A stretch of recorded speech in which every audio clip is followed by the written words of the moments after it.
Recording in municipalities progress. have continued to suffer from the consequences of the pandemic. We see that their own revenue continues to decline. Next slide. In this slide, we look at another crucial variable on municipal consumer debt. We see that many municipalities' revenues were affected, and that various consumers, that is households, businesses, and even government, were not paying what they owe to municipalities. And we see that the flow of revenue to municipalities was actually lacking. And as a result, many municipalities defaulted on their payments to creditors. These figures show that of the municipalities, for example, if you look at ESCOM, for municipalities owing ESCOM, they've increased rapidly. And even when you look at municipalities owing water boards, they've also increased.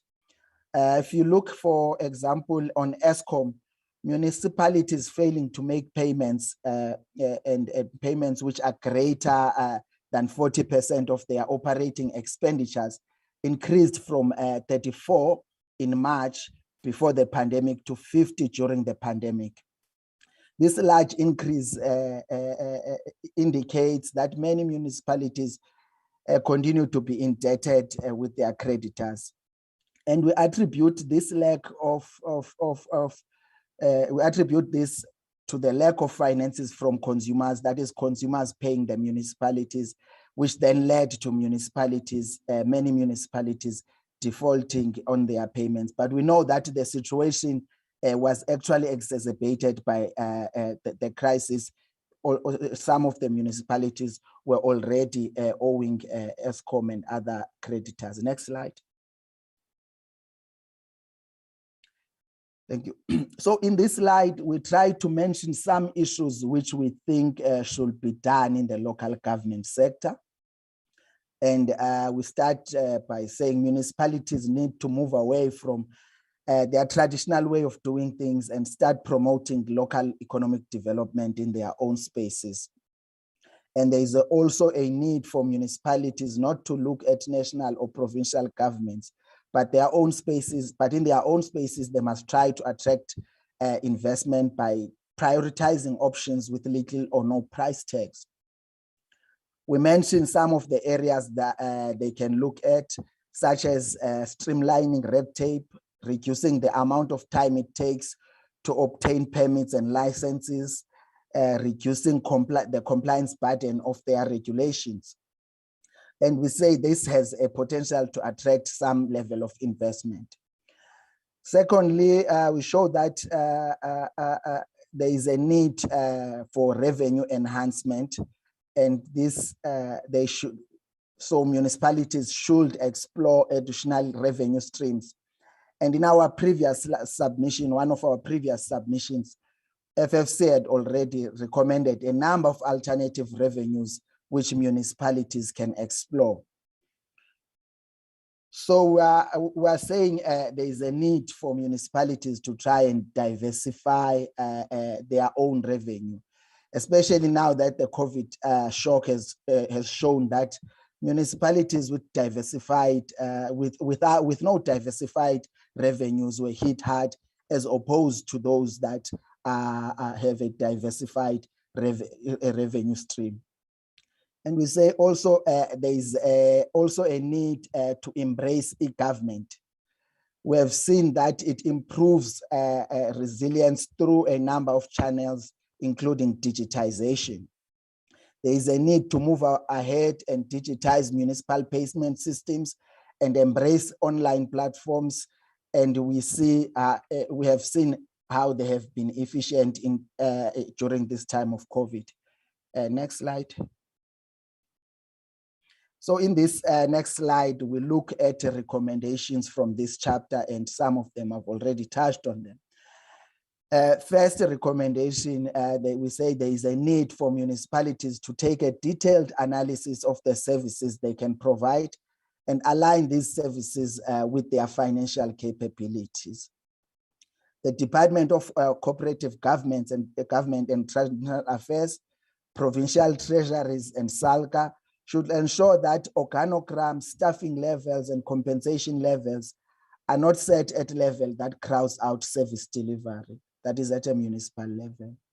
Some of these staffing levels, we see that they are too huge for municipalities and they end up really crowding out service delivery. We say again, COGTA and SALCA should ensure that municipalities pass credible budgets. This has been a challenge that municipalities are not approving credible budgets. So secondly, we also recommend that municipalities should stimulate local economic growth by creating investment-friendly conditions, as we've already mentioned in the previous slides. Municipalities should consider additional revenue strategies. We've already mentioned that.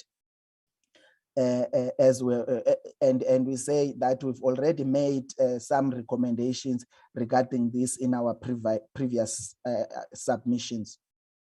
Lastly, we say National Treasury through the Municipal System Improvement Grant should support municipalities to embrace e-government and digitization, and also support them trying to diversify their own revenues. Next slide. Okay. In this is we move to chapter 5, which is titled Addressing Gender Inequality through Gender Budgeting in the Public Sector. So the focus of this chapter. So we know that women bear a disproportionate burden of the triple challenges of unemployment, poverty, and inequality. And we've seen that COVID has intensified the issue of gender inequality and sadly GBV as well. But we know that on the other side, that government has committed itself in promoting gender equality, and it is a signatory to many international treaties on this matter. Also, when you look locally, the government has come up with a number of legislative prescripts and policies to promote gender equality. But when you look on the ground, gender inequalities still persist and remain very high. So here, the FFC looks at the budget as an instrument which can be used to promote gender equality. Where are the challenges and the constraints? And we want to make sure that we're not, it's clear what we're trying to say. We're not advocating that women should have a separate budget, but we're trying to say that in all spheres of budgeting, women must, the issue of gender equality must be mainstreamed, to promote gender equality. So here we assess the budgets of a number of key departments which we think have the potential to promote gender mainstreaming. We looked at the Department of Basic Education. We looked at the Department of Health. We looked at the Department of Women and Persons with Disability. And we also looked at the Department of Justice, of course, as well as the Gender Commission, the Gender for Gender Equality, the Commission for Gender Equality. Apologies for that. And as we are saying that we see these government departments as key in promoting gender equality.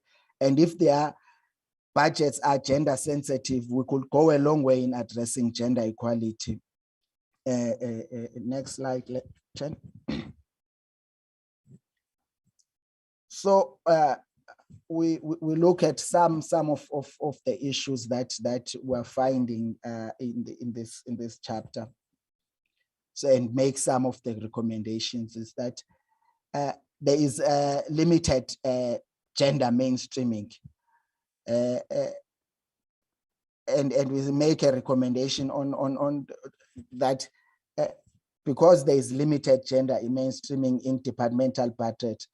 And the main reason for this is that departments generally lack disaggregated data and information that can enable implementation of gender responsive budgeting.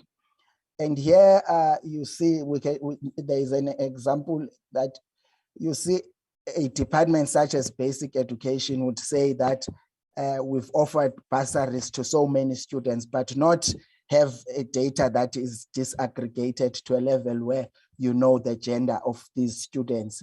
So we say the lack of gender disaggregated data hinders the effective translation of gender commitments into budgetary allocations. Next slide, Chen. So we also say that even when the information is available, many government departments rarely use the information in their key strategic documents to integrate gender issues in their budgets. And when we see that the commission, that is the Commission for Gender Equality, has a lot of statistics on gender issues, but as we say that these are rarely used. And the next one is that there is a lack of detailed gender-specific department indicators. If you look, as I've mentioned, that on annual reports of departments, you have performance indicators, but they are not disaggregated according to gender, and we see that as a limitation. And also we see that there is a lot of legislation around gender issues, but the implementation is lacking, and oversight on gender equality and women empowerment is also lacking. And it is often limited to those portfolio committees on women, youth, persons with disabilities. But the issue of gender equality is a cross-cutting issue, which must be considered across all portfolios for oversight. And on the side of the Commission of Gender Equality, we find that most of their budget is consumed. That is next slide, Chair. Yeah, we find that most of their budget is consumed by compensation to employees. And then in this slide, we then make the recommendations emanating from this chapter. First, we say there is a need for the Department of Women, persons with disability, and the Department of Planning and Monitoring to finalize the institutionalization of gender responsive budgeting, monitoring and evaluation, and auditing frameworks. There is a need to finalize the institutionalization of this framework to ensure that the issue of gender equality is mainstreamed. We also recommend that that National Treasury and the Department of Women and Persons with Disabilities should spearhead the mainstreaming of gender responsive budgeting across the entire scope of the budgeting process, whether it's national, provincial, or local government. National Treasury also should create an enabling environment to institutionalize gender responsive budgeting. Again, we say National Treasury and the Department of Women and Persons with Disability should also consider the introduction of a formal process of gender auditing. There is a need to audit gender mainstreaming through the budget value chain for gender responsiveness. Again, we say the Department of Women and Persons with Disability should spearhead initiatives for capacity building and understanding the gender budgeting as an important instrument which can transform society and ensure gender equality. Next slide. Okay. Lastly, lastly is that we make this to recommend that the Department of Youth, Women and Persons with Disabilities should on an annual basis prepare a report on how the division of revenue is responding to gender inequality. We believe that doing so would enable institutions such as Parliament to be able to effectively exercise oversight on budget for inclusiveness and the promotion of gender equality. Lastly, we say Statistics South Africa and the Department of Women should provide explicit guidelines for collecting gender disaggregated data that would then address the issue that we've identified around the lack of gender disaggregated data. Chen will then go through the next slide and I will come back in the other. Thank you, Sianda. Very quickly on what you remember, this chapter on testing the mean states, I shan't go too much into it except to just highlight a few points, because as you combine in combination with also the special appropriation, the second one, it has already been ventilated there. There are recommendations, except to say that in this chapter we basically conducted another or re-examination of certain key aspects of our grant system that is being in use, as well as, of course, the needed expansion and extension of the similar system in response to COVID-19. And so we find essentially that our grant system still in South Africa is still progressive, just confirmation of that still it's useful as a tool to essentially rebalancing the scale of that inequality.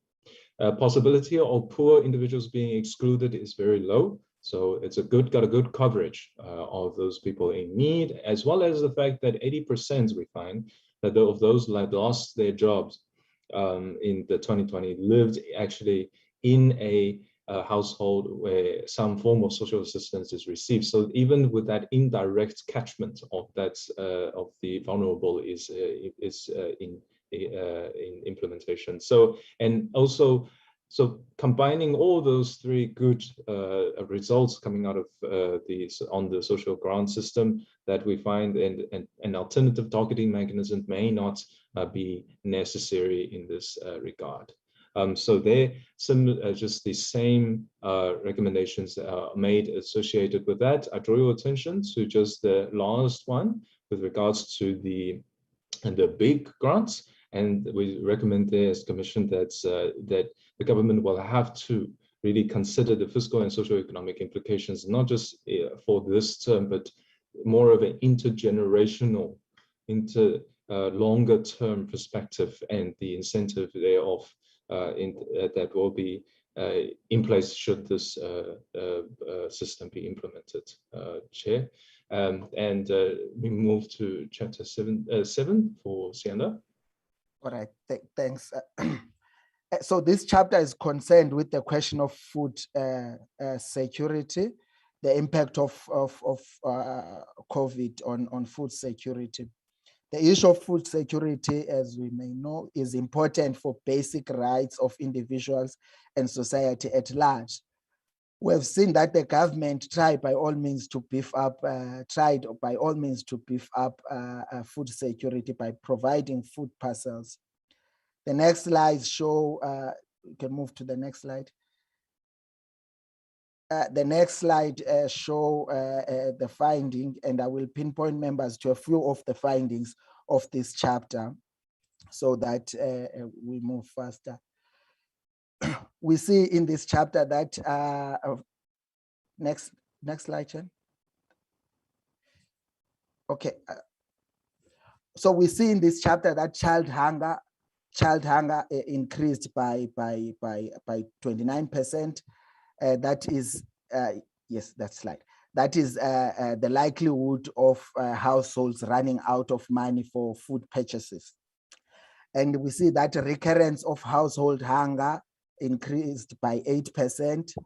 And we say these are staggering statistics showing that food security was at risk during this COVID-19 times. But we see that the old age grant and the COVID grant actually proved to be effective in protecting the households against welfare reversals.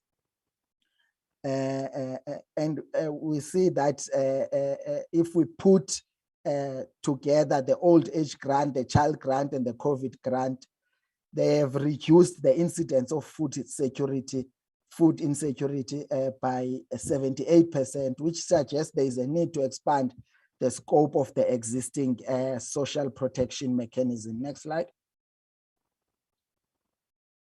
So in conclusion, trying to rush through in conclusion, we note that the shock as a result of the pandemic resulted in substantial welfare losses in terms of the risk of food insecurity. And then we make the following recommendations.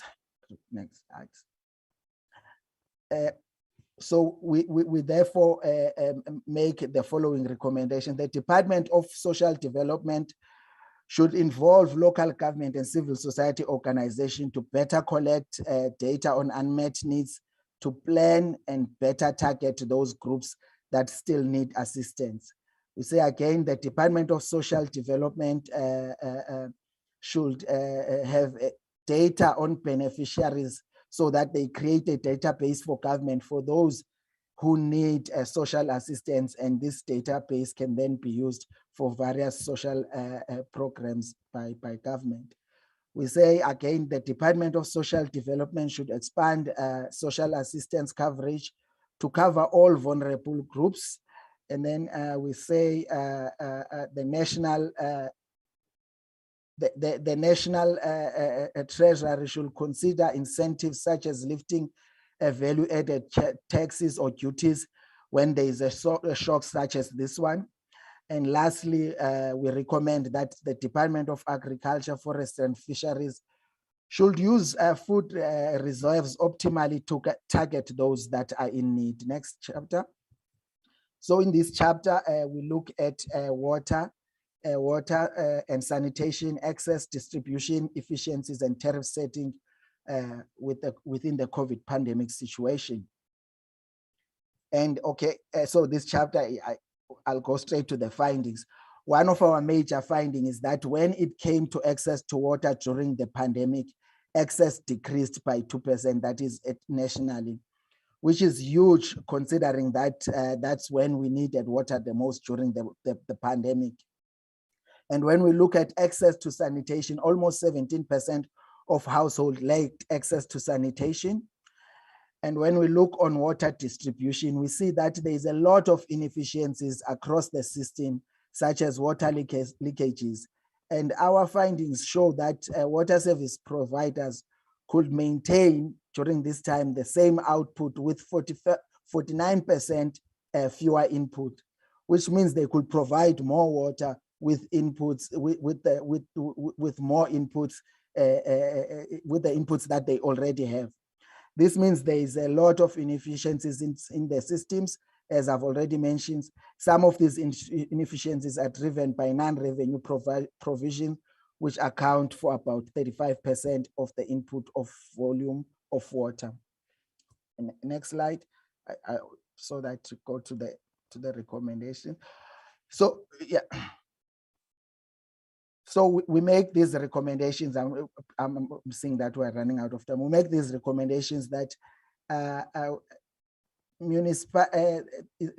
municipalities advised by SALGA should approach tariff adjustment cautiously and take into account the poor during COVID crisis. And we say the Minister of Finance should ensure that water and sanitation projects form part of the stimulus package. There is a need to include water and sanitation infrastructure as part of the economic stimulus projects by government. The Minister of Finance and the Minister of Water and Sanitation, together with municipalities, should develop strategies that de-risk private sector water investment when they bring water infrastructure investment. That is when private sector bring water infrastructure investment. Next slide. I'll hand over to Sasha to continue with the rest of the chapters. Thank you, Siyanda. Chair, we are aware that we're over time. There are just 2 more chapters, and I'll need about, say, 8 to 10 minutes just to get through them, if that's okay. But this next chapter, you can move to the next slide, Chair. This chapter focuses on the system of intergovernmental oversight and support provided by national and provincial governments to municipalities.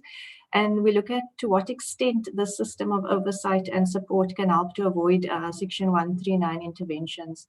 And our concern here was that the persistence of these Section 139 interventions raises questions around the effectiveness of the oversight and support framework, and whether it what value it adds in terms of acting as an early warning system that allows us to identify municipalities facing the potential threat of intervention. We move to the next slide, please. The next slide highlights the findings. I won't go through obviously all of them. It's there for members, but just to touch on maybe 3 of them. So it's generally accepted that new legislation and regulations have costs attached to compliance. What is not generally acknowledged are the costs associated with complying with monitoring requirements and support initiatives. So municipalities have numerous legislative monitoring requirements that they need to adhere to. Things such as your Section 71 reports. You also added to that, you have ad hoc non-legislative monitoring requirements that need to be complied with. And municipalities expend time, effort, and money in complying, but with little to no concomitant benefit from the use of these resources. Then the need for differentiation. This is a word we've seen many times when it comes to local government. Here we use the term in relation to the significant amount of regulations that the sphere faces.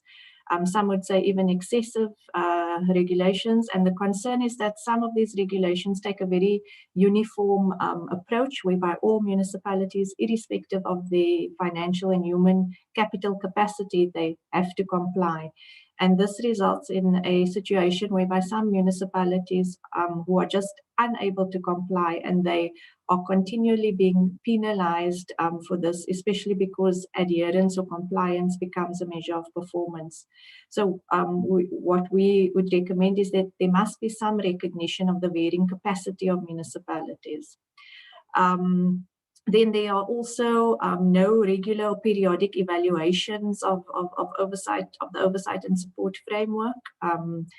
And as we know, to learn lessons and to make adjustments to programs or the approach taken by those conducting monitoring and support, you need regular evaluations. We know that there are reviews of performance of some of these oversight and support components, but they are often taken too late when much time and money has already been spent. Then the last finding there relates to the legislative prescripts, and we know that government departments act according to their legal mandates. What we found is that some key legislation can be fueling duplication when it comes to the oversight and support framework. So, for example, you've got the Municipal Finance Management Act, the Municipal Systems Act, and various other sector-specific legislation talking to the same thing. For example, all those pieces of legislation I mentioned all speak to how to set tariffs. So each of those sector departments overseeing those pieces of legislation have different requirements for municipalities in terms of what the municipality must report on. So the end result is that your municipalities have to comply with these various sector department requirements, and it puts a strain on your municipalities. If we move to the next slide, please. So there are a number of recommendations here. I'll touch on a few. We call on the Minister of Cooperative Governments to implement mechanisms to ensure that evaluations of the impact of the entire oversight and support framework is undertaken. And emphasis must be placed on cost-benefit analysis when new regulations, monitoring, and support initiatives are introduced. Next slide, please. The FFC also recommends that government should consider the current uniform approach that is being used to implement the oversight and support framework, and that a differentiated approach that recognizes the varying capacities of municipalities be considered when requiring compliance with reporting requirements. Carrying out oversight and support also places a burden on provinces, and to this end we recommend that the Minister of Finance must ensure that provincial treasuries are capacitated to undertake the oversight and support role. Chair, the last section of our presentation, this piece of research has a specific focus on leadership, with the main thrust being that leadership is critical in the implementation of infrastructure projects. And in order to better understand how governance and accountability is hindered or enhanced by leadership, you can move to the next slide, Jen. This chapter used a case study approach, and we looked at two catalytic housing projects, namely the Duncan village in Eastern Cape and Greater Cornubia in KZN. And we also looked at a bulk water supply project in Guyana. Then to better hone in on accountability, we used irregular expenditure as a yardstick, and we looked at this type of expenditure in the department, or the then Department of Human Settlements, Water and Sanitation. If we look at the findings, next slide. Firstly, we noted that approved business plans for these projects are often not properly costed, and this makes it difficult to get a true sense of the financing required. We also found a lack of intergovernmental coordination resulting from poor consultations amongst the various stakeholders involved in infrastructure projects. There are numerous players involved in the implementation of catalytic housing projects, for example. You have human settlements, roads and transport, water and sanitation, just to name a few.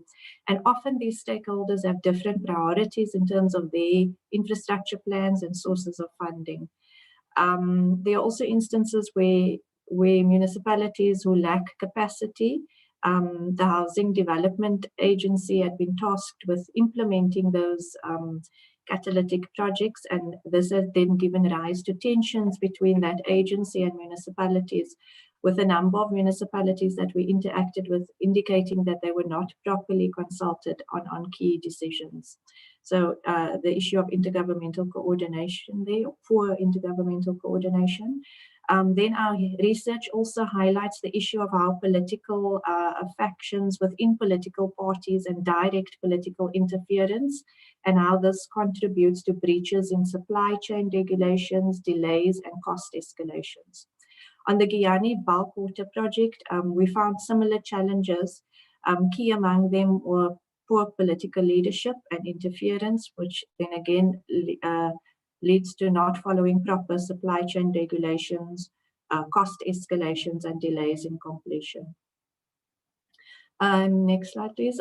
This slide just summarizes what we found when we assessed the AG's audit outcomes on the Department of Human Settlements, and we looked at irregular expenditure, and members will see the significant acceleration in that irregular expenditure, 88 million in 2014-15 to 3.1 billion in 2018-19. So that really exemplifies disregard for the Auditor General's recommendations and reinforcing the notion that there's a lack of proper consequence management. Next slide, please. So there are three recommendations that flow from this chapter. The first recommendation emphasizes the need to enforce compliance with legislation and policy frameworks and to ensure financial consequences for compliance failures. The second recommendation there calls for improvements to the intergovernmental coordination policy framework. And the last recommendation emphasizes the need to incentivize consequence management. Thank you. Please turn my hand back to Dr. Mbava. Thank you so much to the research team for those submissions. I will hand over to the Honorable Chairperson for any comments or questions before I do my closing remarks. Thank you so much, honorable members. Thank you, Dr. Mbava. Thank you, Team FFC, for the presentation. As you would have seen, the presentations covered two things: the appropriation bill and the division of revenue 2022-2023. Honorable members, you know how we do it. Please, those who would like to interact with the presentation, can I have your names, please? Peters. Honorable Peters. Kaiso. Honorable Kaiso. Honorable Sarupen, please, Chair. Honorable Sarupen.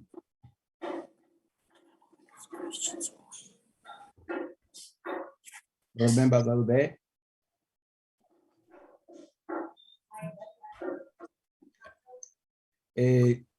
Darren, I don't know what was happening. The system kept on pushing out some of the oral members. Oral members, hello.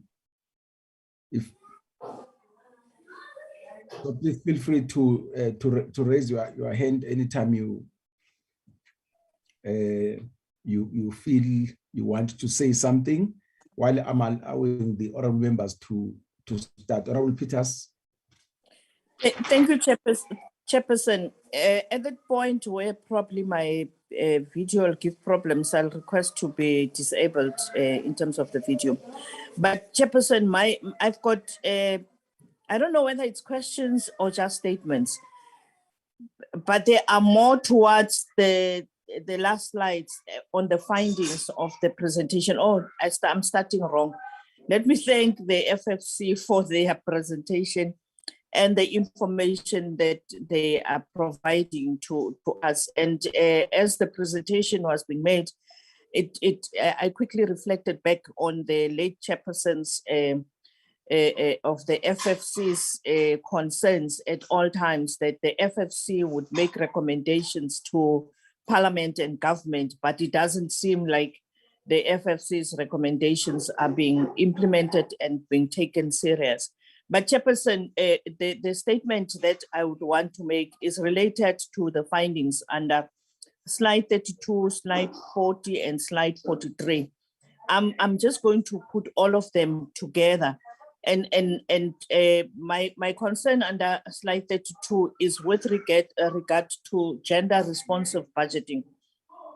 And maybe this is because we've just emerged from a very productive, despite the pandemic, Women's Month. We have had the Women's Parliament, and yesterday in Parliament there was a debate on the closing or the end of the Women's Month program, not the end of the women's issues, but the end of the Women's Month program. So it's a Chairperson, I would recommend that over and above our requirement as a committee for the departments when they appear before and entities and companies of the state when they are called to the committee, over and above their reflection on the impact or the meeting of the targets of the NDP, Vision 2030, they should reflect on these issues of gender and the impact on youth, disability, as well as issues of rural development.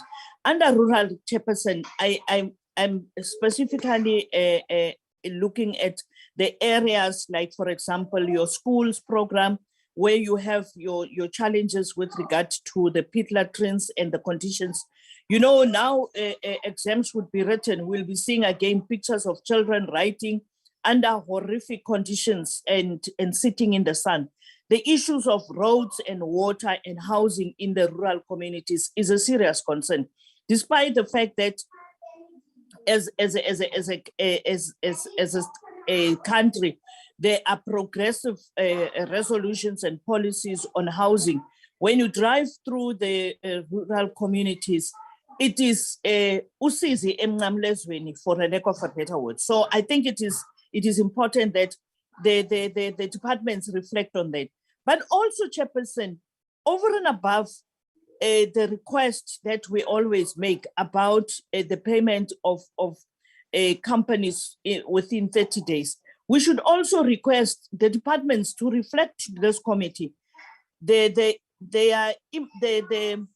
impact of their budget on gender mainstreaming and gender issues, but also the payment of municipalities, because we know that there are government departments, provincially and national, that are really putting pressures on the municipalities to write off debts of over the years. How does a municipality write off a provincial government's debt of more than 500 million rand? They don't even make an effort to pay and then want the municipality to write it off. the government cannot be the culprit in terms of not paying the municipalities. I believe that as a committee, we should hear from time to time from the departments, in particular Public Works and COCTA, on the issue of payment to municipalities over and above the 30-day payment of small business. Chairperson, slide 40 and slide 43, I'm a bit confused. The slide 40 findings indicate how the intervention with the grants has been really a catalyst in dealing with food insecurity. A very big indication that the South African social security intervention is really dealing with the challenges of fighting poverty and in making it possible that especially the poorest of the poor does have food on the table. I want to find out from the FFC, is the findings on COVID-19 grants with regard to food insecurity a justification for the BIG? And will South Africa be able to afford it? I was trying to listen and I got that type of indication. And slide 43 seems to be contradicting slide 40 because you're talking about the increase of VAT, if I heard you well. And are you saying that there needs to be increase of taxes? But remember, the very taxpayers are burdened by the fact that the jobs are getting reduced with the impact of COVID and the joblessness, the increase in unemployment and all that. And if you reduce the VAT, it then reduces the taxes that are necessary to support that which you recommend under slide 40. I want to get that, Chairperson, but I really feel that going forward as a committee, we should call on our sister committees to make it possible that the recommendations of the Standing Committee on Appropriations as they get tabled in Parliament does find expression in their processes as a committee. Lastly, Chairperson, I would believe that whilst the departments are able to respond to this committee, but there must be a way in which the chairperson, in engaging with other committees, should be able to look at these particular requirements. But also, as a committee, when the departments come, even despite having sent a written response, they should then give us progress in terms of what progress they have been able to achieve in terms of implementing the recommendations of the portfolio, the Standing Committee on Appropriations. I'm saying this, Chairperson, because from this meeting, we will recommend based on what the issues from the FFC are, and we will table in Parliament. But we need, like our content advisor has indicated in the past, that we do need a tracking mechanism. But the only tracking mechanism we would really find a joy out of is when at every opportunity that the departments and entities come before us, we want progress reports with regard to the previously reported and a parliamentary agreed recommendations from SCOA. Thank you, Chairperson. Thank you, Honorable Peters. Honorable Kaiso. Thank you very much, Chair. I won't be able to switch on my video. I'm a bit at a very difficult position. If you allow me, Chairperson, to go on, and want to thank the presentation made by FFC, and there's a whole lot of issues that one would have loved to engage, which are quite progressive in as far as how the FFC is actually advising the committee to, on a number of issues that I want to exactly go the same, way that Honorable Tipuo Peters has actually, covered that space and what she said in terms of how, as a committee, we should actually, look forward to ensure that these particular areas around, in particular, gender issues are actually entrenched in the work of the parliament. There must be a way that these, practices are entrenched, and we should be at the forefront also as a committee to make sure that these cuts across all other portfolio committees. Perhaps add on the issue on about also bring in the role of the monitoring and evaluation department in the space, because we have been just telling people, but without actually properly monitoring and look at it at the parliamentary level, have a way to track and monitor whether is the issue of gender transformation permeates all levels of the different government institution or state institution. So I think it must be a dictate from us as a committee that all committees or sister committees, like Honorable who has put it, must be able to engage and monitor that aspect of the gender transformation. I just wanted to agree and emphasize also on what it has been said by my colleague, Honorable Chair.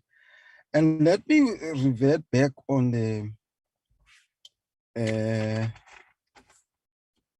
the special second special appropriations appropriation.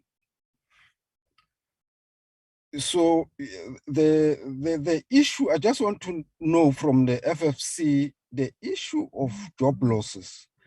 What policy does FFC think it should be put in place,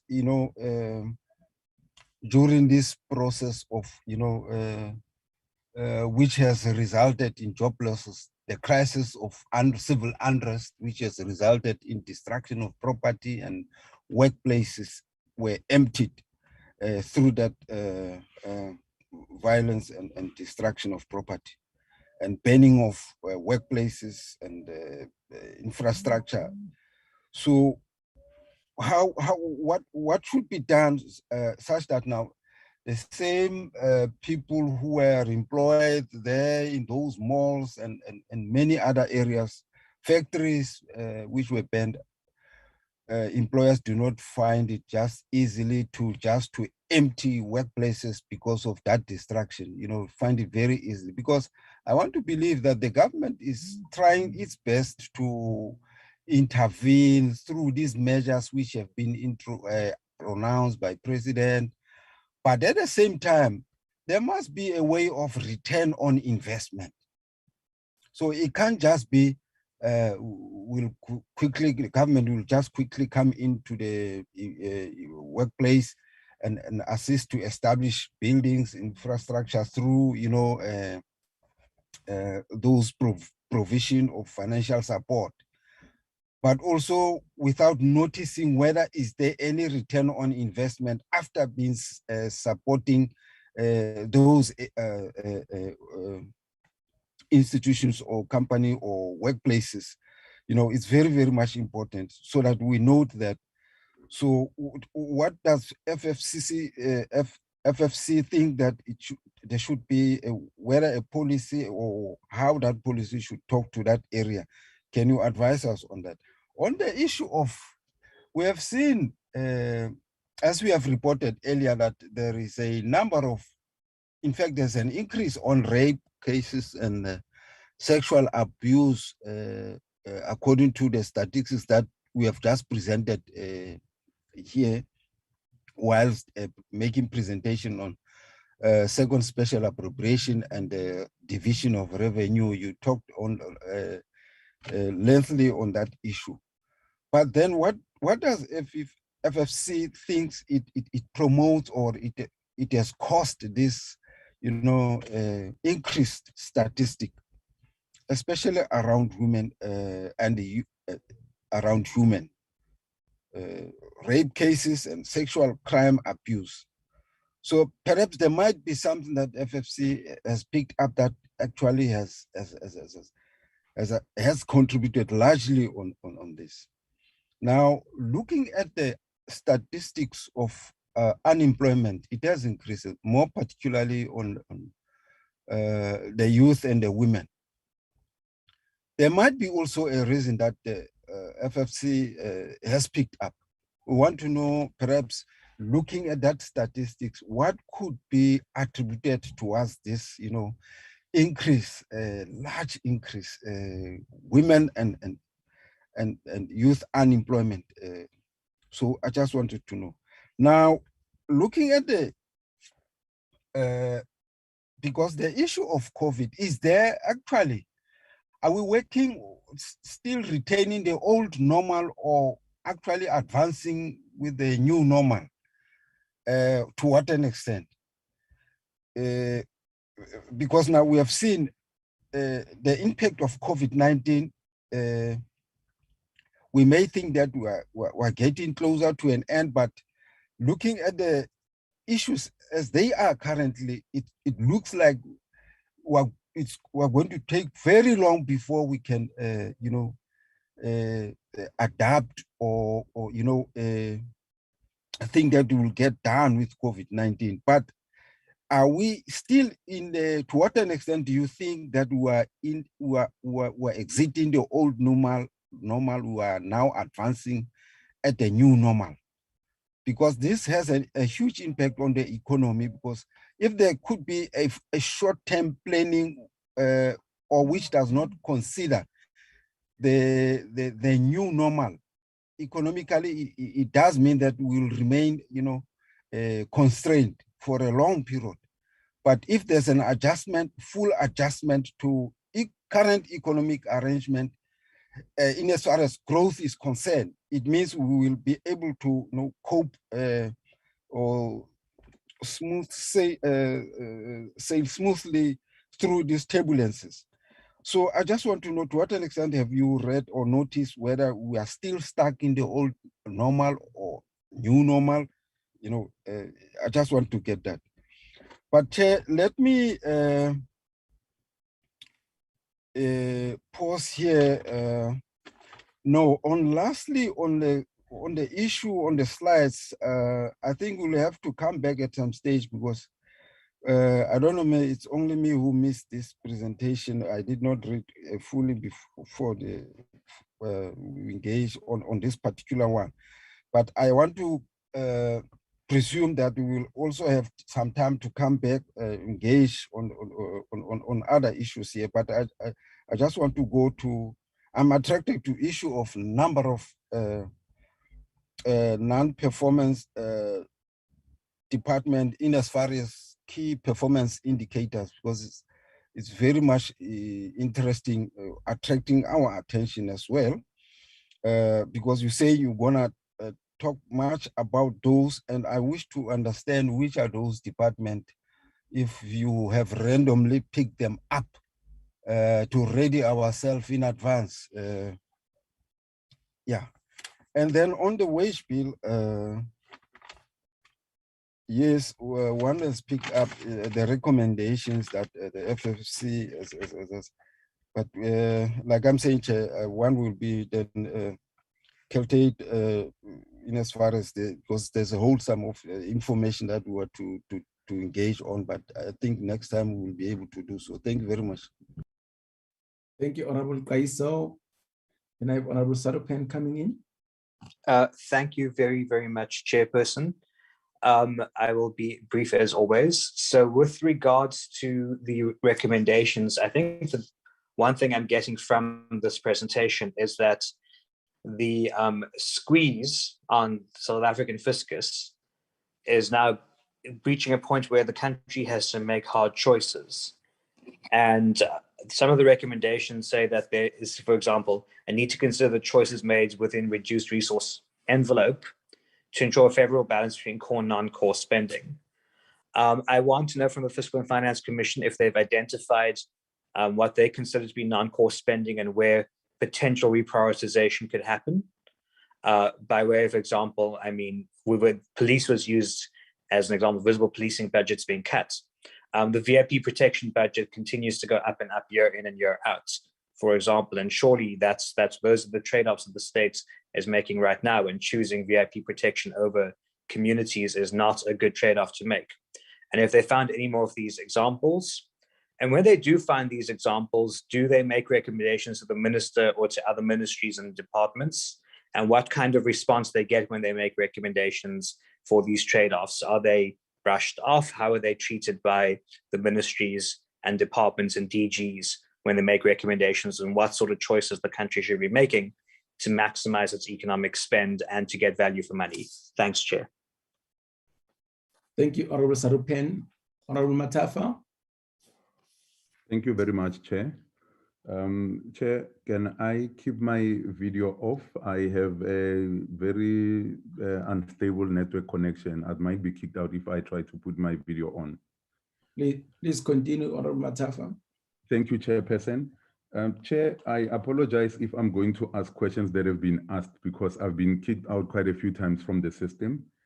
But based on the presentation that we have received, and we really are grateful, and we thank the FFC for bringing such a detailed presentation.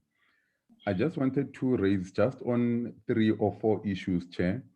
The first one is based on the fact that this bill is responding to a great extent unrest that we have witnessed recently. I want to find out, based on the opinion of the FFC, what is it that the Ministry of Finance can do in order to enhance its emergency planning as far as the budget is concerned, so that when the response is required or an emergency happens, we do not necessarily have to tamper with allocations that have been made to other departments in terms of reprioritization. And I think this also speaks a little bit to what Honorable Sarupen just raised, issues around choices in terms of non-core and core spending. So I'm also interested in the kind of choices that are available in order to ensure that whenever there's a need for us to respond in a manner that is urgent and that does not destabilize the fiscals, how then can we choose around those particular available plans? The second one, Chair, is on one of the questions that was once raised in the committee. And the context was that the government has put together various packages with an attempt to stimulate economic activity. Now, the point, Chair, is, or the question rather, is it possible that we can identify that particular impact of these particular packages? Because my view, Chair, is that the more we keep on introducing packages to stimulate the economy without measuring them, we will not be able to say how effective they are and how can they be better improved. Because my view is that there should be a sense if whatever package that we put together as government does deliver the required results. I will speak from a point of someone who's in the township. We always speak about localization. We always speak about local economic development. But those particular statements that we make and the efforts that we put together, are they really translated to a lived experience by those businesses and entrepreneurs at the local level? So my question would be, besides the role of the monitoring and evaluation, what else can Parliament do to ensure that we are able to measure this particular impact? And how then do we ensure that whatever new package we are bringing on board will then result in economic stimulation that is inclusive, particularly as it relates to African people, women, youth, and people with disabilities? Chair, the third one is just to have a sense from the FFC, if whether have they analyzed the possible impact on the pronouncements that are made by the president in terms of what he seeks to achieve in this administration, when we do, or the cabinet does reprioritization of allocations, how will this pronouncement and objective be impacted? Where can we see reduction of those particular objectives, particularly as it relates to the NDP goals? Or are we likely to see departments coming with interventions in between that, or mitigating efforts to ensure that their efforts or mandate as given by the president is not negatively affected? Last one, Chair. This one is just a very high level question. I'm not sure if whether it is also something that will be affected. But I want to find out, given this reprioritization, what impact does it have on the new budgeting approach? As we have adopted a zero-based budgeting approach, when we do reprioritization in between, does it have any particular impact as far as the approach that we assumed as government of the zero-based budgeting? Is there any disruption that it brings on board in terms of the effectiveness of this particular position that we have assumed as a country going forward? I will pause there, Chair. Thank you very much for the opportunity to participate in this discussion. Thank you, Chair. Thank you, Honorable Matafa. We also thank the network. It behaved throughout your presentation. Honorable Dechale. Good morning, Chairperson, and good morning to everybody. Let me join my colleagues in thanking the presenters for a good presentation. Chairperson, all of my questions, or what I would have wanted to ask, were being covered by the good honorable members, especially Honorable Matafa and Honorable Dipu. But then, Chair, just to represent where I come from and other rural areas nationally, I would want to say, with regard to the issue of social grant, I see nationally we're doing so well, but then my worry is that other people are still waiting for that relief fund of 350 rand. They did not get it, and now there is this new one that the president promised the country that they're gonna get it. So I just want to check if ever the FFC have a knowledge of what is going to happen.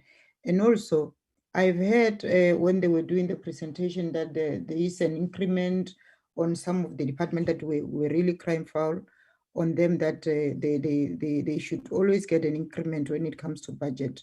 So I just want to appreciate that one. And also, Chair, we always cry that normally the higher positions are being occupied by male whoever.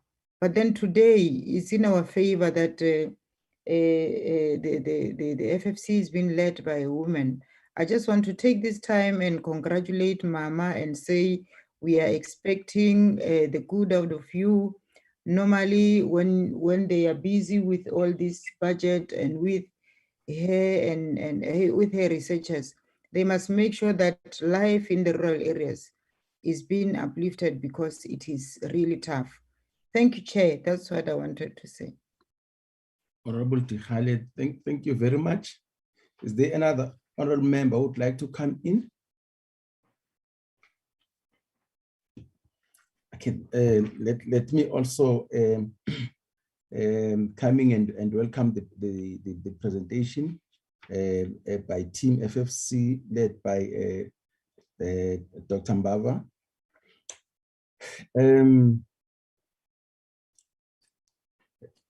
Let me start with Dr. Chen Tseng. On the rebasing of GDP. First, I would like just to hear how did that come about? What had happened? What have we? What is it that was not properly accounted for. But having said that, the bigger question is, what does that do to the credibility of our numbers? Because for a long time, we've been using a particular GDP number. And as you would know, a lot of ratios are based on this number. I think I take your point when you say that, when you talk about the trend, whether it's a budget deficit trend or debt to GDP ratio, that the trend it's the same. But I'm sure you'll agree with me that a ratio of, for instance, let me make an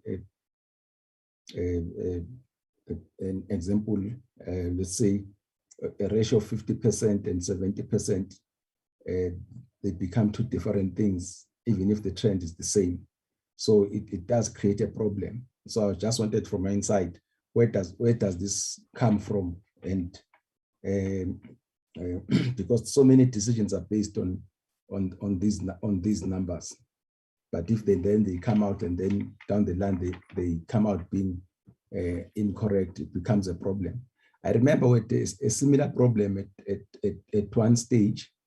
I think it's somewhere in 2017 or 2018, where a statistician general came to government and said the export numbers had to be corrected because they'd been undervalued. Again, as you know what the export number does in terms of GDP growth, and perhaps some of the decisions that are being taken by the people who use our numbers to make, for instance, investment decisions. So I think it's a big thing, and we should understand it, where it comes from, so that we were able to deal with. But I just want to hear your perspective. I know you are not responsible for those numbers, but what I just wanted to underline is that it would be incorrect if we, because we are also users of that number, when we take certain decisions with economic agents, in particular as people who deal with budget, it becomes very, very important. Right, that's that, and then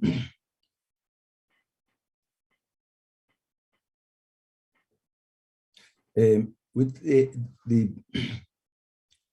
well, that talks to basic income grants, but related to these earlier statements in the slides, right? You had said this intervention of the special appropriation, second appropriation bill, it's making an 80% turnaround on the consolidation framework that that government had gone into. But at the same time, you seem to be favoring, and correct me if I'm wrong, the introduction of basic income grant. But that will add, that will be more demand on our already constrained resources. So I'm saying I find those two statements being contradictory. The side, when you talk about the intervention of the second appropriation bill, which are saying that it seems to be going back or against the path of trying to consolidate the budget. But at the same time, we seem to be advocating for a basic income grant. If I'm wrong, please correct me. Then let me go to the next question. Again, it talks to the multiplier effects that you spoke about as FFC, that sometimes we're not able to get the proper multiplier effects of some of the injections that we do into the economy.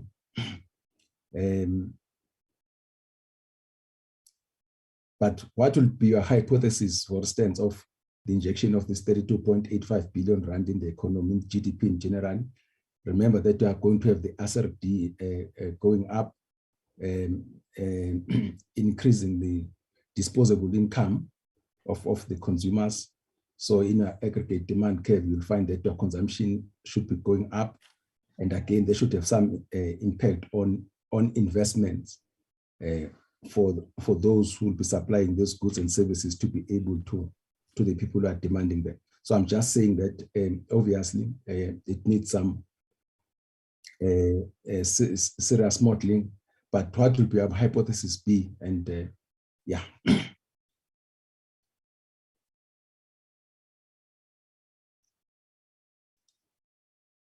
One thing I found missing on the presentations, I don't know why. I thought it was going to be a big thing in the presentations, for instance, of the FFC and other people, that in the budget, the minister announced the decrease on company income tax. I don't know why there's no comment around that, but I would like to hear your views as far as that is concerned, because there may be two views. For instance, saying when you decrease company income tax, you may be expecting that there'll be more investments, but you know that would not be a straightforward thing, because all what it may lead to is that is higher dividends just being paid to the executives. Let me rephrase that one. That is higher dividends to the shareholders and higher salaries to the executives. So that may be one of the things, but I'm just saying that I've never heard FFC commenting on that one. And what's your take?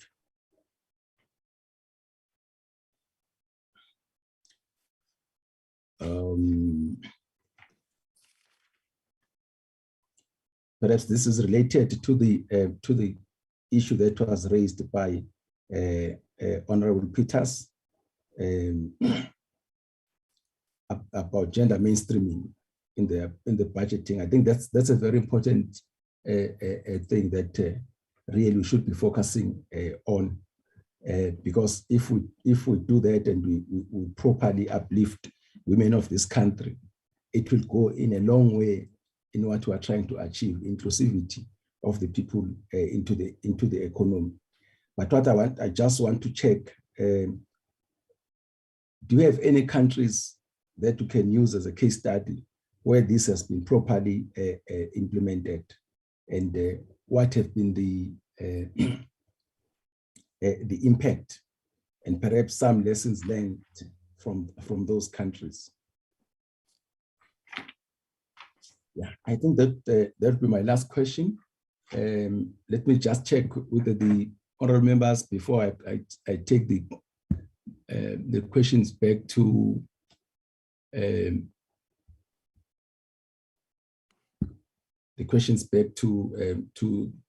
the commissioners. Honorable members, any questions? No. Chairperson of FFC and your colleagues, then you'll take the questions and you'll only bring back the meeting back to me after you've completed your inputs. So you'll decide who answer what. You know how you deal with it. Thank you. Okay.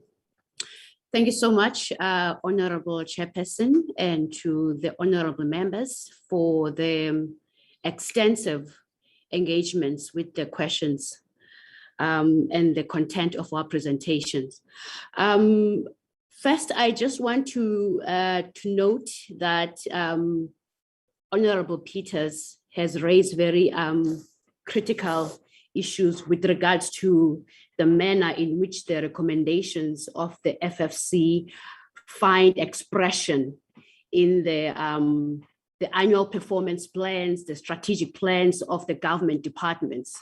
So it's critical via this committee that government departments actually implement these recommendations, especially the gender responsive budgeting.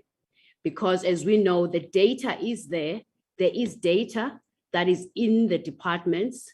in their systems, but it does not find expression in their plans going forward. Chairperson and members, the questions that have been raised by Honorable Peters on the COVID-19 grant, and whether that is now an indication that we're moving towards the basic income grant.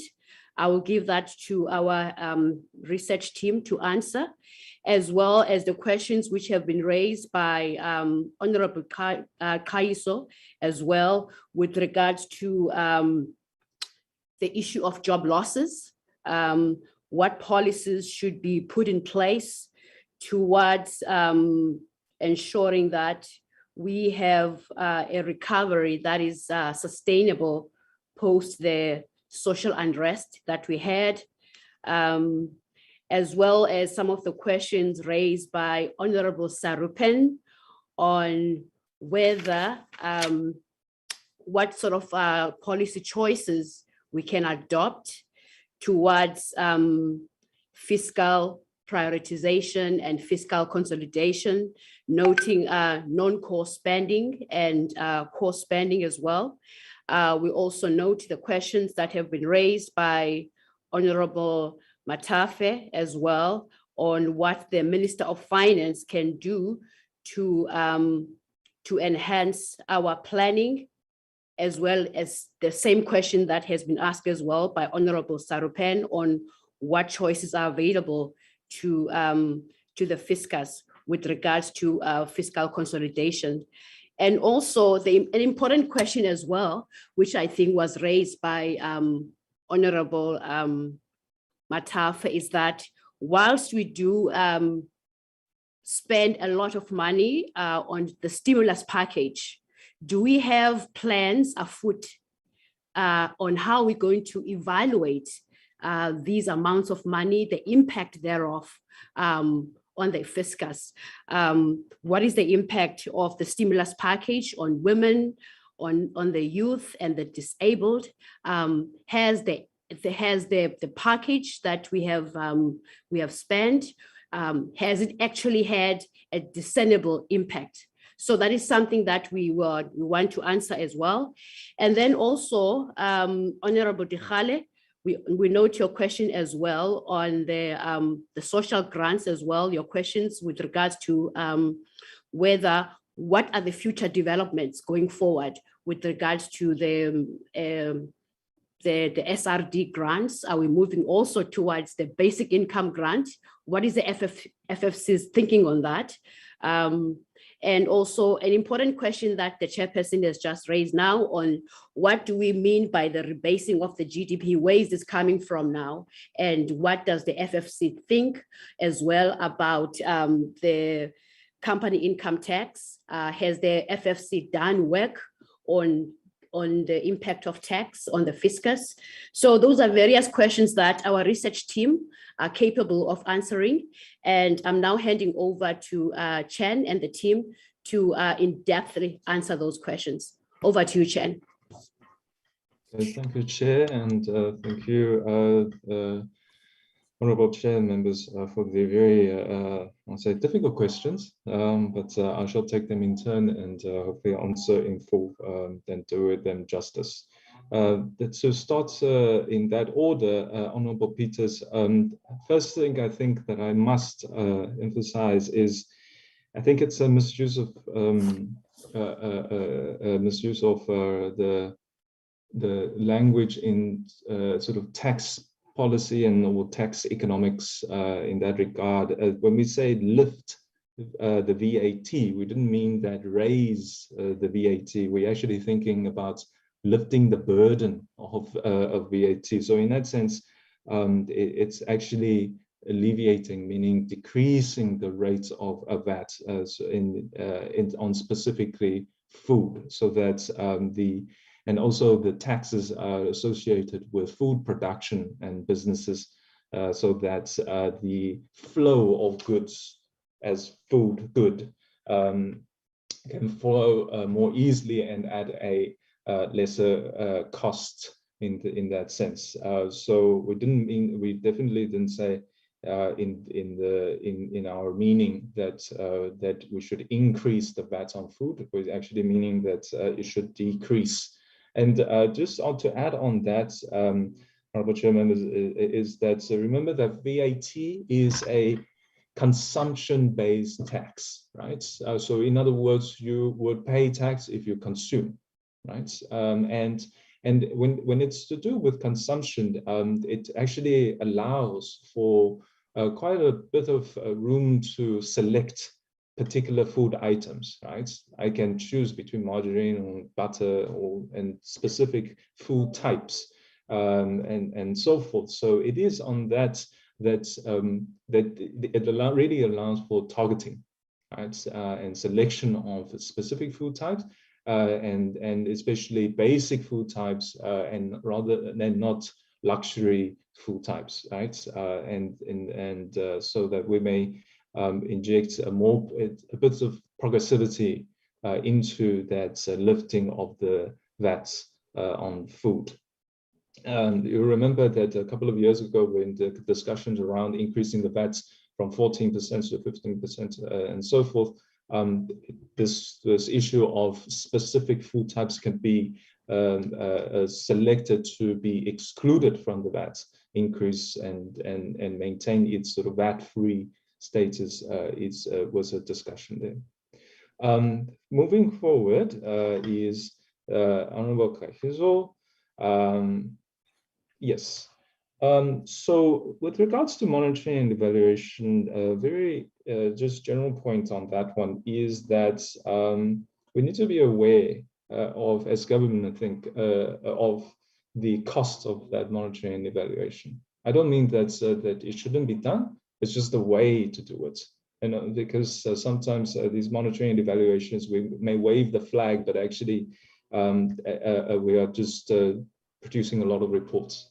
And in the same vein, your questions regarding a special appropriation, what are the policies to do with job losses and our recommendations on policies?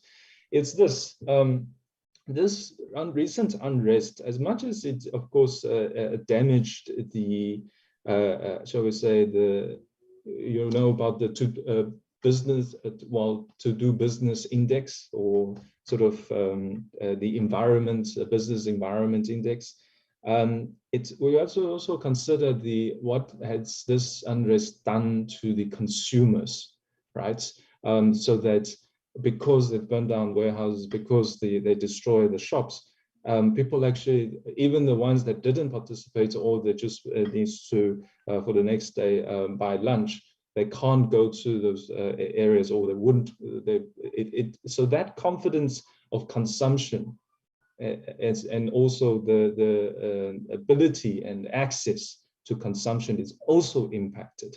And so, in the same sense, that as much as it's on the business side, I just want to say that it's also as much on the overall market of consumption, and also job employment through consumption, that the overall market is impacted. So that at this stage, it is perhaps advised that first is establish security and stability, and through that consistent maintaining of that security and stability, we restore that confidence.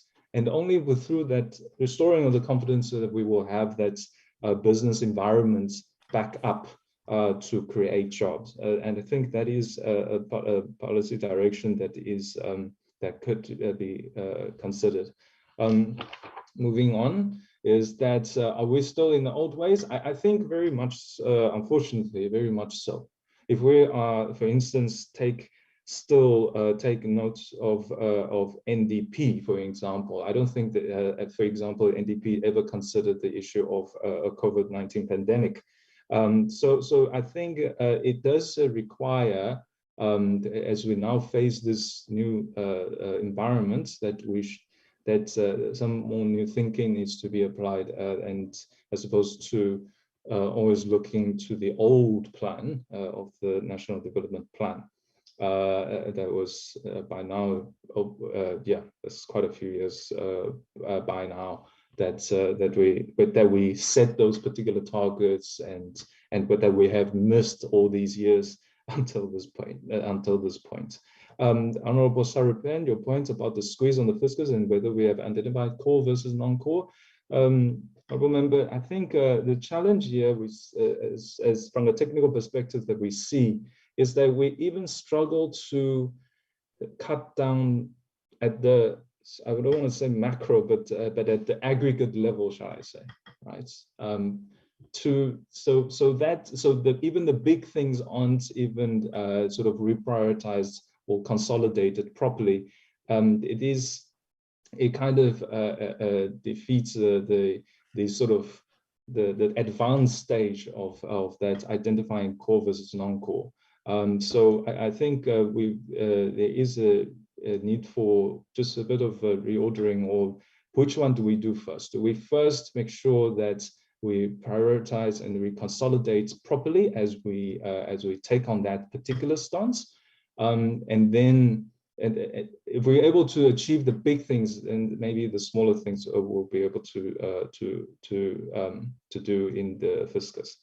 My third part, sorry, honorable member, the impact of the president's statements on the NDP. Oh yes, the zero-based budgeting approach. I think that has also fallen off the wagon since, as evidenced by the special appropriations and of course various section 16. Given this frequency and also everything almost is emergency nowadays, so I think yes, you're right, there is a bit of a danger, or there is a danger for abandoning that zero-based budgeting approach, that we would encourage Treasury to go back and Minister to go back and look at that stance, and how that stance of zero-based budgeting may have to be revised, perhaps even. Honorable Chair, I'm not a doctor. That's number one, and thank you for your sentiment. Regarding GDP, this rebasing, from a technical perspective, it's important for take it from, yeah, sorry to interrupt you. On a lighter note, thought that as a task that the committee is giving you, that we want you to come and report on how far you are with your PhD. Did you hear that? Oh, okay. Yes. Oh, yeah. Yeah, I will get that going. I'll get cracking. Thank you, Honorable Chair. So rebasing of GDP is important for a country's macroeconomic standing to stay relevant. And the adjustment there, I've looked just broadly in terms of what has been done. It's basically rebasing some of the financial. You'll notice, of course, at South Africa, we have a pretty big financial sector, so certain rebasing there, putting a little bit more emphasis in that GDP measure towards financial. And then also, of course, our structure of production has changed, of course. So from that perspective, the production approach of measuring GDP has obviously moved.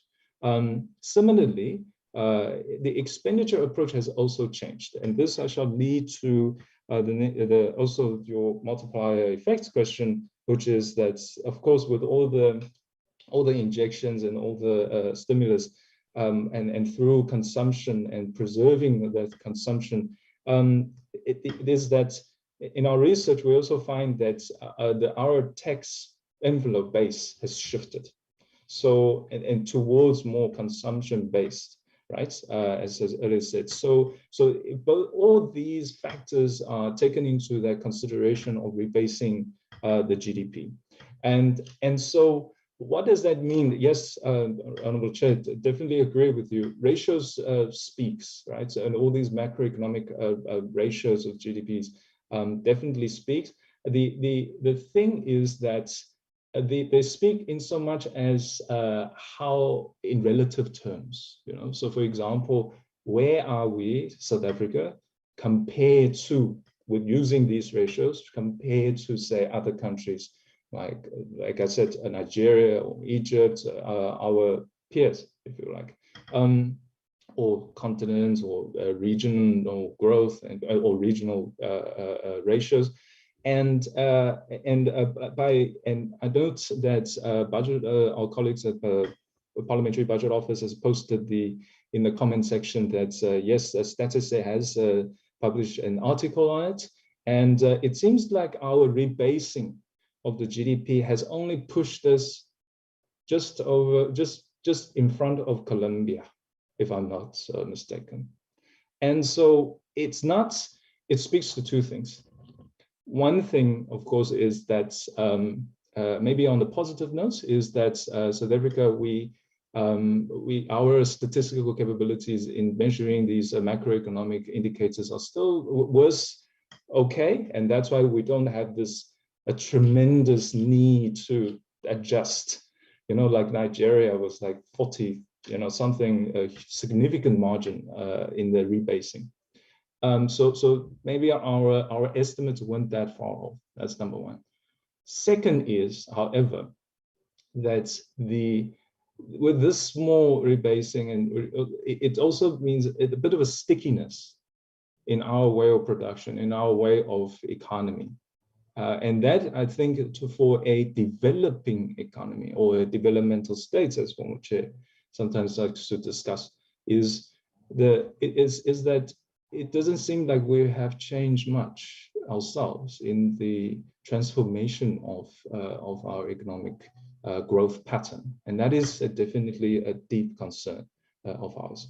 Similarly, to moving on to the basic income grants, Honorable Chair, I know I'm dragging a bit, but this is important, right? Because the same question has also been asked at the Select Committee. And so to do its justice by saying that the issue here, yes, the issue of affordability, sustainability, those are important. However, I would like to turn it more into a more objective approach, meaning that with the objective in mind, meaning that what is the incentive structure or incentive growth path that we want to take on? It's like how are we, or where we want to, or what do we want to be in South Africa? Do we want to create an economy where we are just looking at the myopic short term and trying always to save the short term, or something that is incentivizing? So in other words, basic income grants, maybe some sort of incentive conditions can be attached to it so that it is not just a thing that just is transferred without any kind of return. So we turn it into maybe even in a form of investment for growth or for jobs or for something that would increase economic activity as opposed to just through consumption. My hypothesis, therefore, Chair, on the multiplier effect is that it could be quite muted. Our latest multiplier measure is really sitting almost at a single, not less than a single digit, but close to zero, with some time periods into the negative region. This one on the company income tax. Chair, this one is about, because of all the changes in our tax base, right? From whatever it was used to be to now more consumption-based and income-based and household-based. I think in the past, over the past 10 years, we have reached the limits of that tax revenue to rate elasticity, right? You know that, of course, we can keep on increasing the rates, but if the rate is so high, or as it has been quite high, that businesses don't grow, or there aren't more businesses operating in South Africa, and therefore the overall revenue of particularly company income and profits, profitability in the country is starting to decline, then I'd say we have experienced that, over that curve of that elasticity curve. So then that's why in the recent years we see National Treasury decrease, or Minister of Finance decreasing that rate to try and get back onto the apex of that elasticity curve, and that is quite encouraged, I think, or that's quite positive, because it is no point in overbeating a weakening horse in that in this that trade-off between tax revenue and tax rates. Thank you, Chair. I think I hope I've done all the questions. It's sufficient justice. Chair, I hand back to you. Chair, before you step down on that one, I'm saying, with all that, what type of returns are we expecting to get from the reduction of a company income tax? Right. It's Chair. I think if we follow that curve, I think we could actually gain more than from company income tax if we sufficiently actually reduce some of that rate, right, to try and get the business back in and activities to flourish more. And that is according to this that elasticity curve, and also over the past decade. I mean, we saw that substitution effect where at a higher rate, right, and even if when we increase it, the total revenue that comes out of companies and the profit which they need to first make a profit so that they can, or make revenue so that we can draw that tax, has actually decreased. So I think the hypothesis there, Chair, is if we could actually result with more revenue if we actually decrease some of the tax. And to maybe add a little bit of cherry on top is that, and we need to keep it stable. So in other words, as with all public economics and policies, businesses don't like sort of yesterday was 15%, tomorrow is 10%, today at 2 o'clock is maybe 7%. We don't like that uncertainty, of course, because it makes it very difficult to operate as a business. Thank you, Chair. Thank you so much. I think, Chen, before you leave, or before you just maybe just a little bit of an explanation as well, and more clarity and more coherence on our position on the basic income grant. Are we giving contradictory recommendations? I think that is what is coming through, that our recommendations are slightly contradicting each other. So what is our clear stance? You should. Our stance, essentially, we don't disagree with the benefits and of course the purpose and it's the job of governments and in the Constitution and our mandates to support and at least give some means of living and grant income to households and to the people. And at this particularly difficult, arduous time of COVID and also other economic challenges that we face today. However, our researched and more refined stance, and the recommendation there is that at the same time as we are essentially, helping, and government is exercising its rights to help the people, is that we need to, one thing, learn from the past, right? And second is looking towards the future and growth pattern and trajectory of our economy. And that's why I said the importance here is about certain incentive benefits that if we could also hit those marks with the basic income grants in terms of policy. So for instance, it's not just basic income grants that money just flows, but rather, and for people, of course, I mean, with 350, you can only, you buy basic things, but if it could also, in some form or manner, that it can encourage also perhaps a job participation or enrollment or just activity incentive in the basic income grants that would make this grants framework more and grant design more incentivizing, as opposed to, we don't, basically, to put it in very simple terms, is we don't want to have a situation where people just sit at home and wait for those grants. Chair. Okay. Thank you so much for that, Chen and the team. So Honorable Chairperson and the members, clearly then the submissions that we are making illustrates the macroeconomic impact of the pandemic across the economy, local government finances, and the impact on socioeconomic rights. It is evident as well, Honorable Chairperson and members, that the long-term health of our public finances, specifically the stabilization of the debt to GDP ratio and the containment of fiscal leakages, is critical.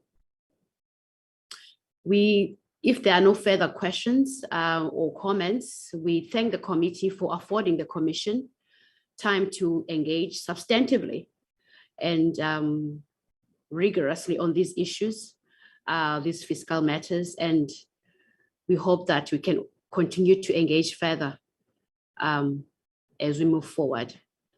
I'm not sure, Honorable Chairperson, if there's further engagements or questions on your side. Thank you, Chairperson. Let me hear, other members, anyone would like to have a word before I come in?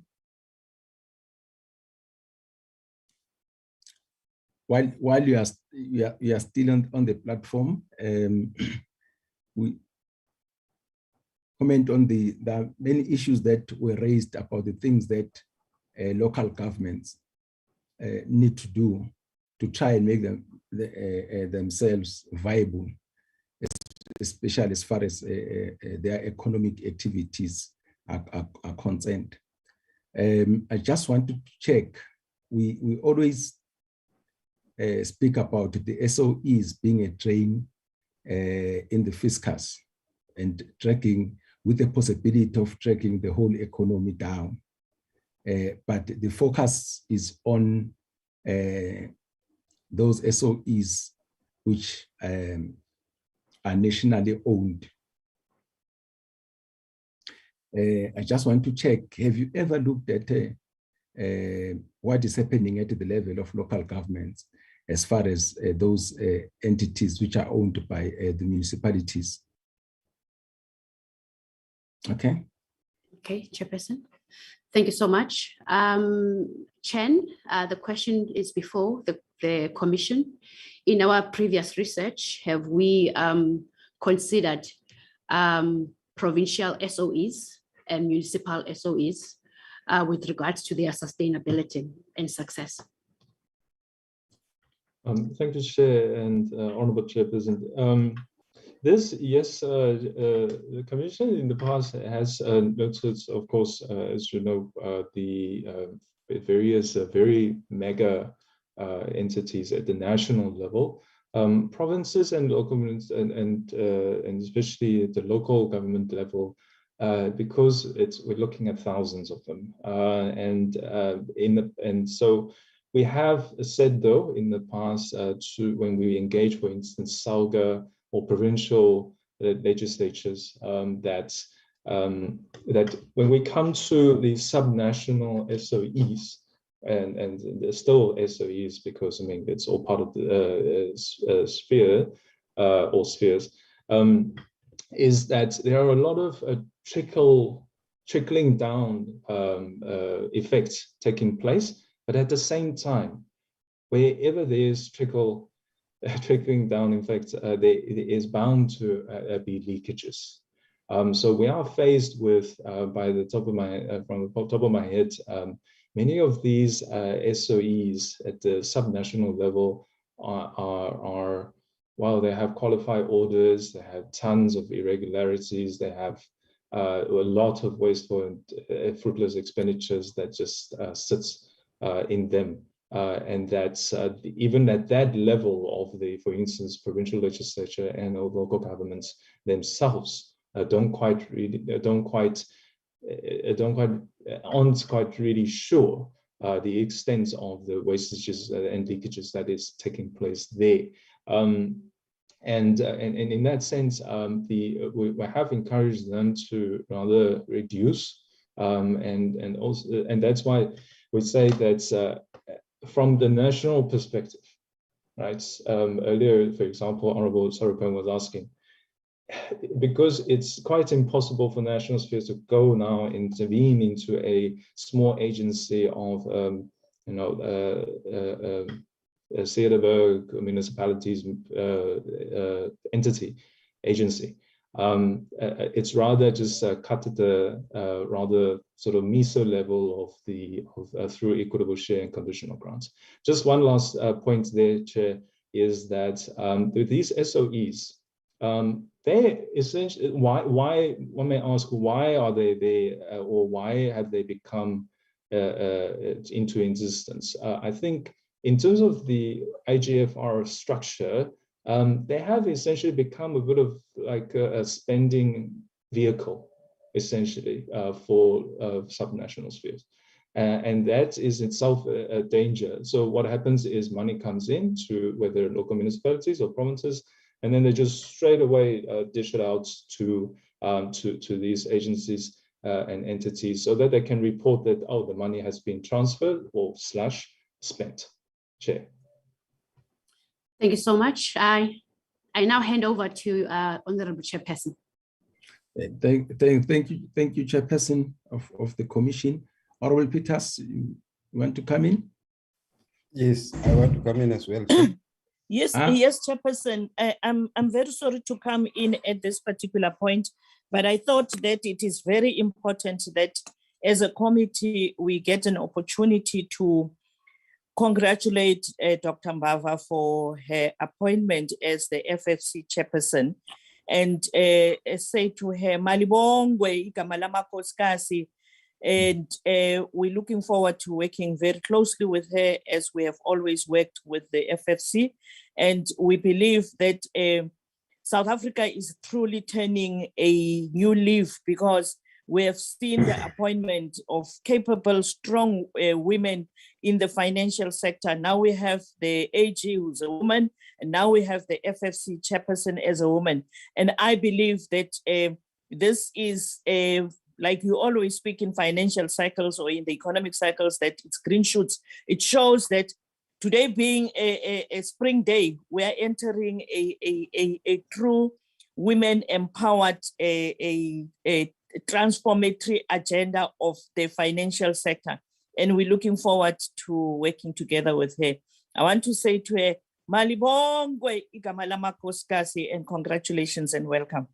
Thank you so much. Malibongwe. Thank you, Honorable Peters. Honorable Kaiso. Yes, Chair. I'm sorry, just very briefly. I should have actually asked you this question whilst I was taking the engagement. Just on the important question, I think it's very critical to understand the dynamics. The Auditor General has said a mouthful in his report, her report, around our municipalities and the way they have, collapsed as a number of them. So I just wanted to check, is there any relationship between what was said around the issue of, revenue and other, collapsed services in your presentation? Is there anything that has to do with the relationship between what the Auditor General is saying and what we have observed. Yeah, thank you, Chair. Thank you. FFC, please come in. Okay, thank you so much. Over to you, Chen. Any response? Thank you, Chair, and honourable members for the again very poignant question. The local governments, our analysis of, definitely has picked up the recent deterioration, and you'll remember maybe back in 2018 where we tabled the 1920 division of revenue, where we focus specifically on local government finances, and there we noticed that it seems like, apart from, despite all the support structures, including of course this particular chapter, you remember in chapter 10 in looking at that 9 and 10, sorry, of this year's annual submission. There seems to be, no matter what we do, it just keeps on getting worse.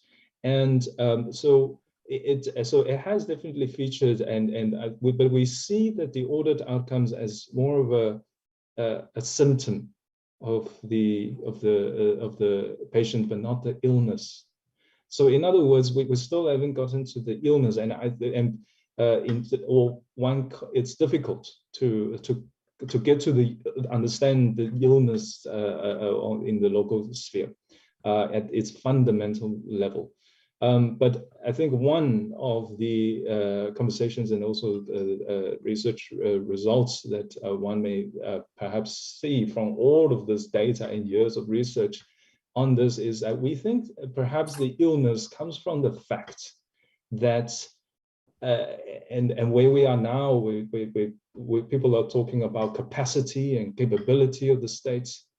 And then if one goes and look at the IDPs, right, so the municipalities, or look at their meetings and the discussions, and then the focus and all the KPIs, you start to wonder if a municipality, why is a municipality thinking about all these grand designs of green economy or this and that and or transformation or this and so forth, right? Very elaborate. If it can't even deliver the 4, or if one wants to say maybe 3 basic services that is enshrined in and required, mandated in the Constitution, i.e. water, electricity, and refuse removal. And if you combine refuse and water, we get sanitation. So I think there is that need to identify and really come to the realization that maybe asking the question is that have we not sort of distracted ourselves into all these other very grand things when we can't even get those basics, just those 4. So I would say in terms of the KPIs, one could perhaps want to see, or as any maybe citizens and local residents would like to see, is the number of access of households to those basic services first, before we see other things like having how many meetings to talk about green economy and transformation and other topics. Chair. Thank you so much, Chen. Over to you, Honorable Chairperson. Thank you. I thought I finished with you, but as you were talking, Chen, I realized that there was one question that was not answered, at least from me, where I was saying in terms of gender mainstreaming in the budget, where I was saying, do we have a case study where it has been properly implemented? Yes, that's an important question, Honorable Chairperson, and the Commission, does it have a view, Chen, on that one? Chair, I think, thank you, Chair and Honorable Chair. A real case, I think many countries, especially the likes of France, Canada, or even in some sense Australia, they have advanced quite a few dialogues and in terms of of that in that regard, and like us and South Africa, we aren't far behind, right?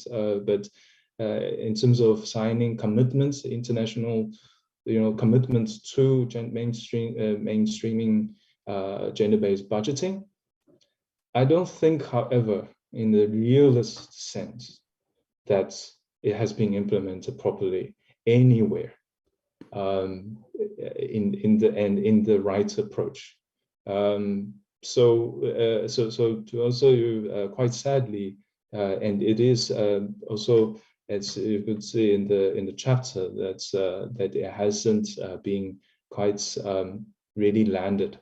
It's been a lot of talk, a lot of statements being made and commitments, but in terms of really sort of making it, solidifying it into our processes, whether it be budgeting or just day-to-day, or even the economy itself, it hasn't been quite implemented as such. I think it's because it hasn't really done proper, a whole really comprehensive analysis of the differences, and also what are the factors to really implement this. For instance, the roles and responsibilities in between genders, and also what are the social economic implications of trying to, and balancing that. Of course, that's the sort of the social economic trend, and over, of course, history of this matter. Chair, let me say last that, of course, in economics, there's also been a lot of research in terms of the battle of the sexes, and very complex dynamics, game theories involved there for such an issue. But however, when one tries to bring all of that into really injecting it into the public sector system or the economy or others, it's definitely more complex than that, and I don't think anyone has really gotten a medal for that one.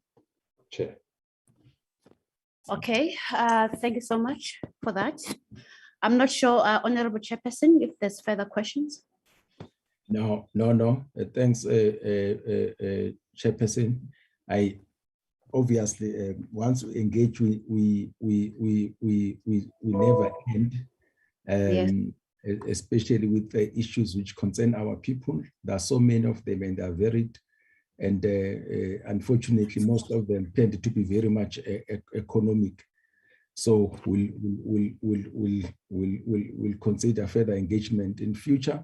But thank you very much to your good self, and all of the best, as honorable members have said. And thank you to all the commissioners and your staff. Thank you. That takes us to the end of that agenda item. You are free to leave us, but since we were such an open committee and very transparent, if you wanted to be part of the committee until we end, you are also welcome. Thank you, Chairperson. Thank you, members. Thank you. Honorable members, let's go to the next agenda item, which is the consideration of the minutes of the 25th of August, 2021. Honorable members, the minutes were sent to you. If there's nothing to change, can I have a move for the adoption of the minutes? Chair, it's Honorable Sripin. I move for the adoption of the minutes. Thank you, I Honorable. second. I thank you, Honorable Peters. The minutes of the 25th of August, 2021 have been adopted. Any announcements from your side, Darren? No announcements from my side, Chairperson. When is our next meeting? Next meeting is next week Tuesday, with Parliamentary Budget Office, also on the second special appropriation bill. Thank you so much, Darren. Honorable members, something which just crossed my mind is that we always talk about the SOEs, but we focus on the national SOEs, and you know that there are so many of these SOEs at the provincial and local government. And we don't have a picture of what exactly is happening there. And I know with the best of intentions, there is no way we can be able to do that. But I think we can start somewhere, for instance, to say we get a report on the state of SOEs in the metros. I'm just thinking aloud, honorable members, because if at national level they are what they are, there's a big possibility that there are similar problems, if not worse, at other levels of government. Yep. Honorable members, this brings us to the end of today's meeting, and thank you very much for your deliberations on the issues that were raised by FFC. Thank you very much. This brings us to the end of the meeting. Thank you, Chair. Thank you. Thank you.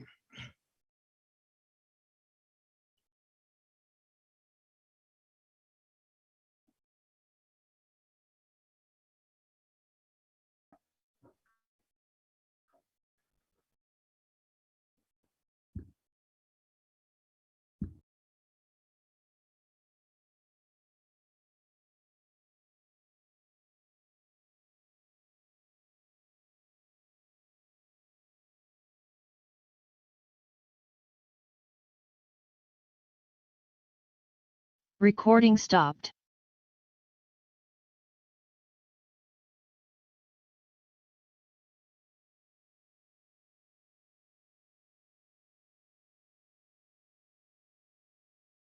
Recording in progress.